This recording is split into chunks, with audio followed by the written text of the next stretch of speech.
Thank you and welcome back to the second segment of the show for today. We're talking to Dr. DrLMadu2, and he's talking about the impact of immigration on the state of Tennessee, and he has already given us some numbers in reference to the percentage of immigrants and the impact that this percentage is having on the state of Tennessee. And Dr. Madu, let's pick up at during the second segment where we left off and to continue our discussion.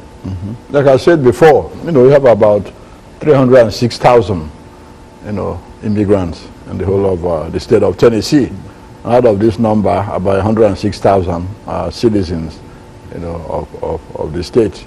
And then you have the green card holders and all the rest.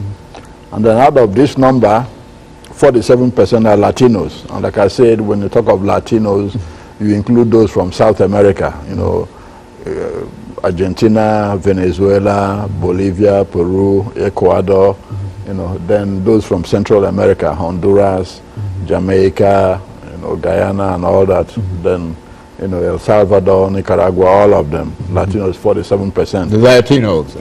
Latinos. Then Africans, 8.9% of the, immigrant population, or 27,000 of them, Then Europeans, those from Europe, East and Western Europe, some of them came here from East Germany and all those before. There are about 38,000 of them, about 12%. Then Asians, about 27%, or about 83,000. And when you talk of Asians, you talk of, like I said, Indians, Chinese, Indonesians, Malaysians, Chinese, they're all Asians put together. And out of this, you have 4.8%, according to the last, information census.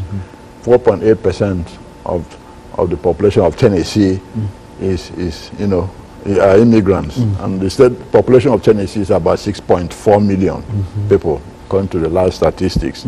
3% of immigrants are registered voters. So you can see the impact that's going to have politically. So out of this number also, you have, when you talk of the children of immigrants, 82% of the children of Hispanic or Latino immigrants are English proficient. 92% of the children of Asian, families are English proficient. 95% of the children of African immigrants are, English proficient. So you can see, the Africans, Latino, the Asians, then the Latinos.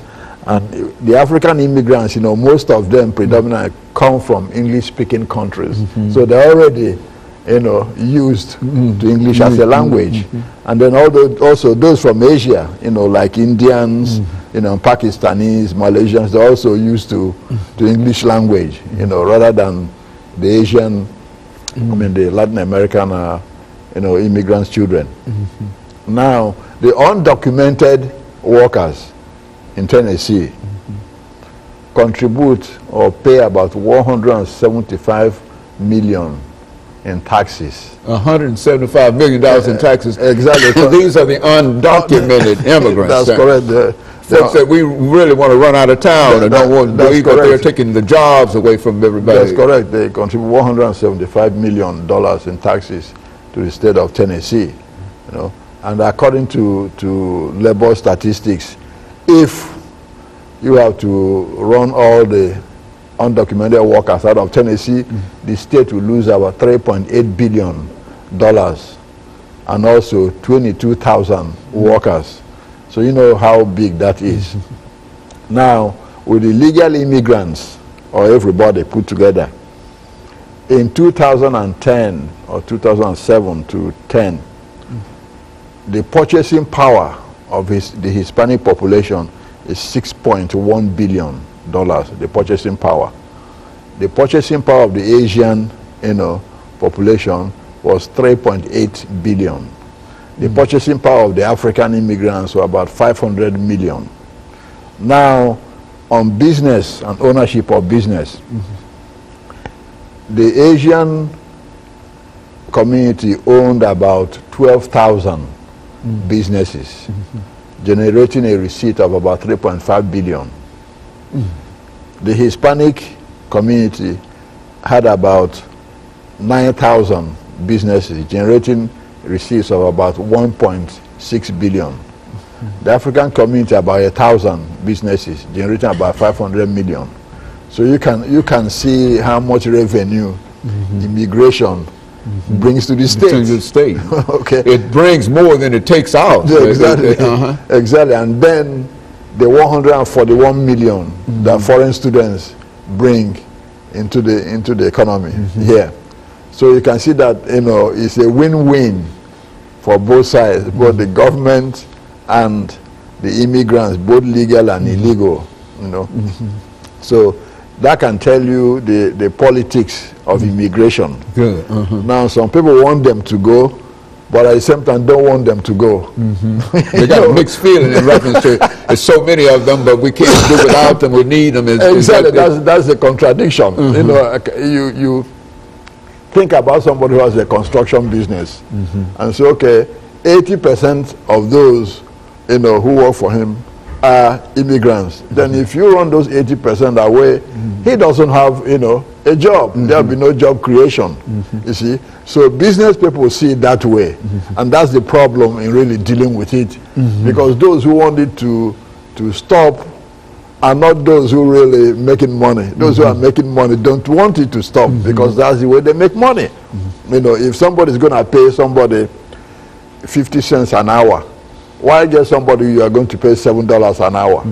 You see? Is that the kind of discrepancy that we're talking about when we talk about the wages that these individuals make, Dr. Madu? That's correct. That's correct. That's correct. Because a lot of them who cross the border, you know, so to speak, quote, illegally, they will accept anything to work, to pay their bills and send money back to their family. You know, whether they're in El Salvador, or Nicaragua, or Mexico, or whatever, or Honduras. So they don't really necessarily mind how much they are paid, as far as they are paid some. You know, so that's an advantage to employers. And think about those who have vegetables and all this to pick in California, in Texas. They need some people to do that work. And those who did that work before are not willing to do that now. Yeah, and especially for those prices. Now, it's hard to get an American out into a vegetable field for 25 or 35 cents an hour. That's correct. Yeah, that's correct. So that's the problem. So if those, you know, they can get to pay them below minimum wage, can't do the work, then there's nothing. Dr. Madu, let us take this short commercial break, and we'll be back with our audience following this very, very short commercial break.